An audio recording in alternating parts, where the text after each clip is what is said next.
Hey, I'm Christian. I'm Sinjin. And I'm Joel. And we're Maple Hill. Okay, so I guess just to kind of start off, maybe tell us a bit about the band, how you guys got started from Ithaca, which is very exciting. Yeah, so just sort of like a quick history. Yeah, we're all born and raised here and grew up, in the local music community.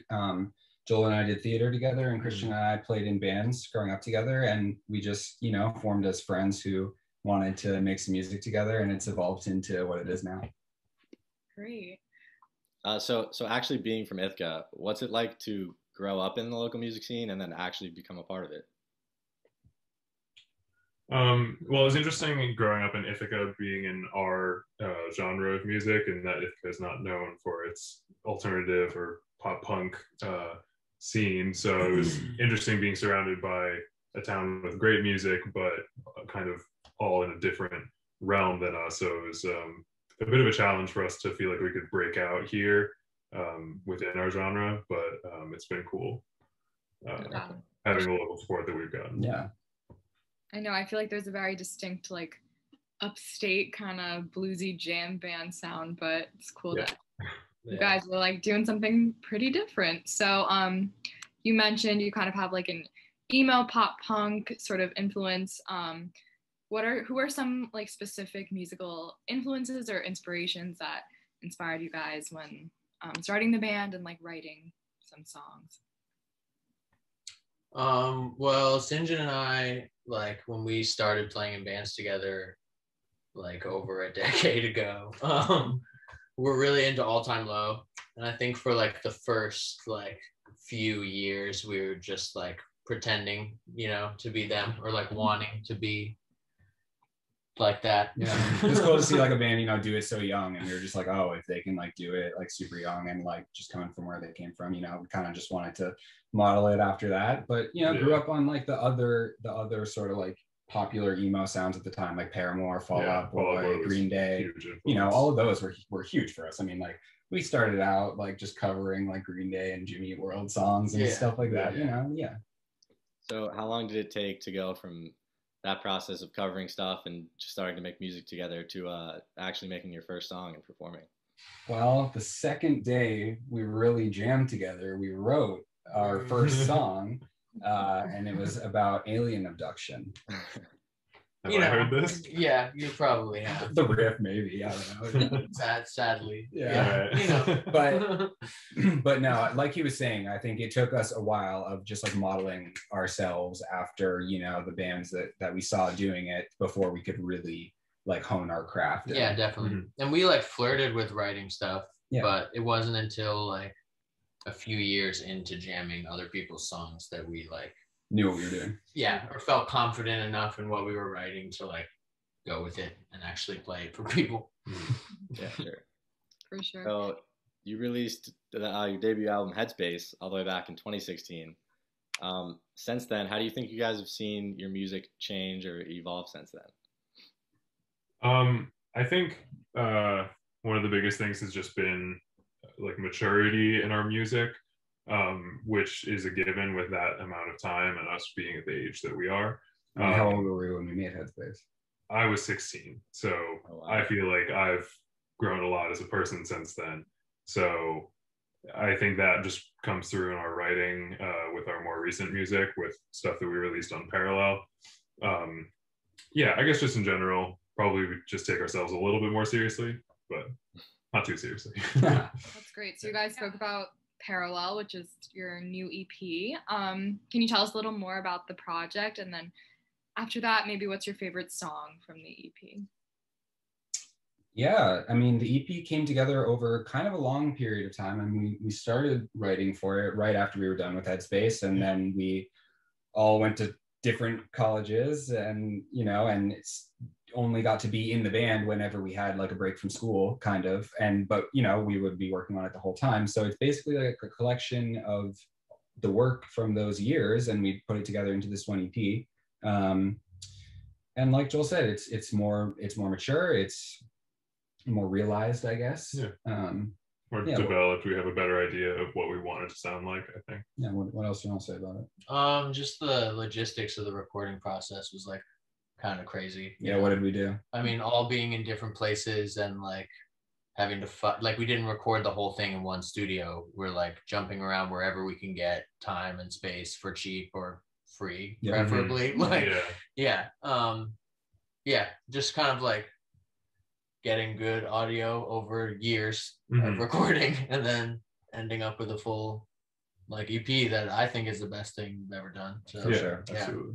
Yeah, we've always been, like he was mentioning, you know, we've always been very like DIY oriented, and we did record the whole thing. You know, we wrote and record and all that, everything ourselves for this one. So just feels good for it to finally be out and be as good as it is. Yeah.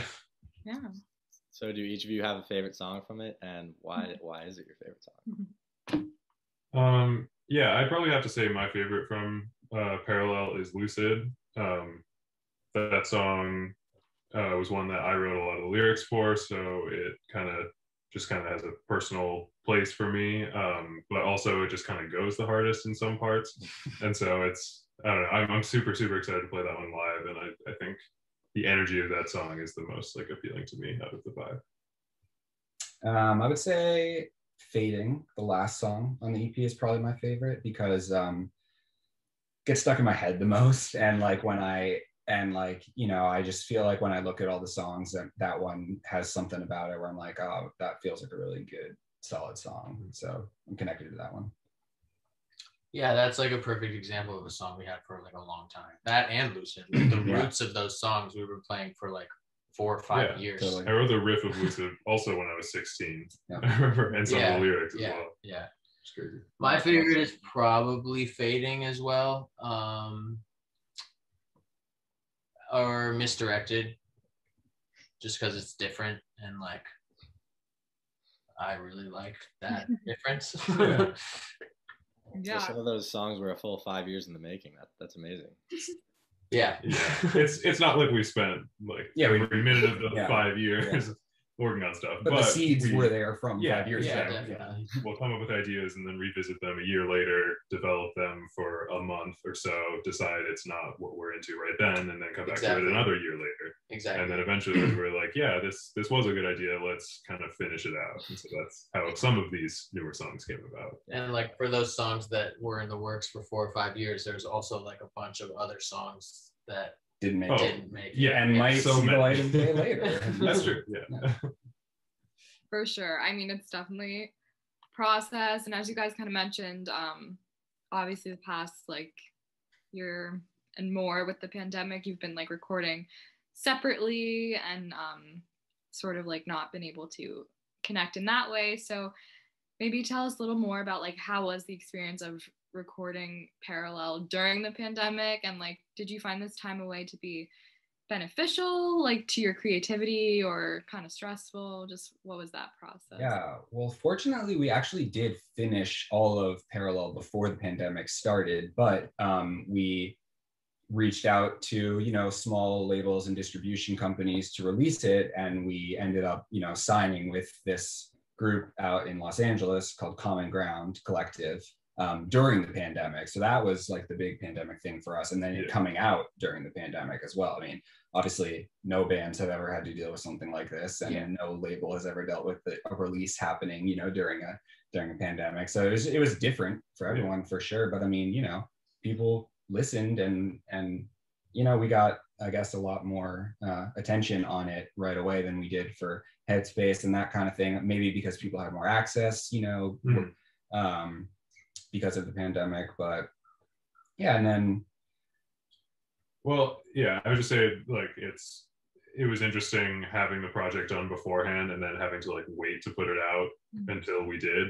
So it was over a year, I think, before it was released that we like had the masters, and we spent basically all of 2020 deciding how and when to put out the EP. So it was just weird, like going into the pandemic with something we were so excited about, and then having to wait on it and pick the perfect time and way to roll it out.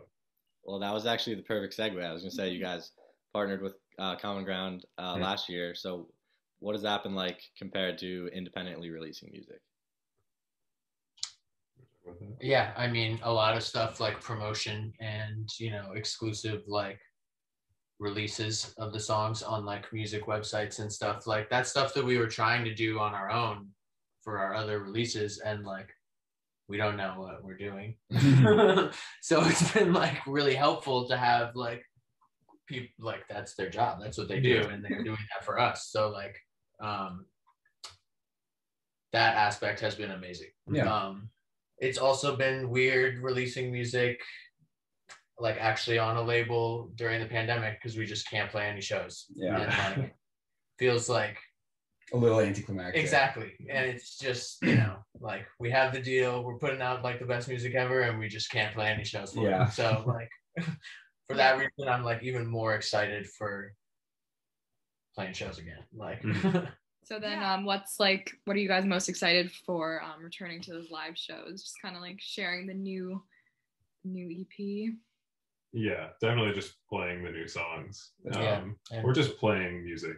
Period. I mean, with another person. Yeah, there's literally no better feeling than like playing our songs on stage together, like with a room full of people who are like there to see it. Yeah, there to see it, and like definitely digging what we're doing. And like I just miss that energy for sure. I mean, you know, I think all of us, live music is like one of our favorite things that this life has to offer. Bro, we've been, like I said, St. John and I have been playing live shows together for over like 10 years. So like, I really can't wait. Like, I don't really know how to do much else than that too. So like, it'll be exciting summer ahead.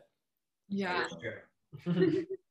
Nah, but we have been low-key working on like stuff in the meantime. You know, we're filming some stuff that we do on the you know, we're gonna like do some shows on the internet kind of thing, and we got to film like a whole music video during the pandemic, and so we've been staying busy how we can. Yeah, that's great. And I've been seeing a lot of bands too. I've been doing like live streams, like so you get to play live, but just not quite for an audience yet. I think that's going to start up like really soon. Kind of already has, which is like super exciting. Yeah. Well, that was awesome. Thank you guys. Where can everyone follow you and support you guys? We're online all over at Maple Hill NY on Twitter. There are underscores, and you know, you can get merch and the rest of our music on Bandcamp at maplehillny.bandcamp.com. Awesome. Thank you. Great. Thank you guys. Thank you guys so much. It was fun.